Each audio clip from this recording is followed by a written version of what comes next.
Општина Ѓурче Петров и Македонската асоциација за применета психологија Символикум подпишаа меморандум за соработка кој според нив ќе овозможи подобрување на менталната благосостојба на учениците. Целта на проектот е создавање на систем за рано откривање на психолошките потреби на учениците, подобрување на нивната емоционална интелигенција и ментална отпорност, како и развој на ефективни психосоцијални интервенции.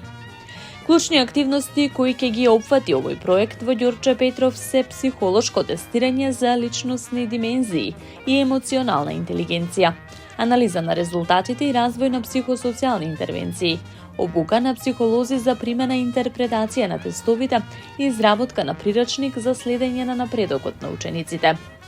Проектот се реализира во 4 општини и 8 училишта, а Ѓурче Петров е една од првите општини што ја поддржува оваа иницијатива. Во Ѓурче активностите ќе се спроведуваат во училиштето Димитар Поп Георгиев Беровски и во училиштето Јоаким Крчевски, каде тимот стручни психолози ќе работи на јакнење на менталното здравје на учениците, информираше градоначалникот на општината Александар Стојковски.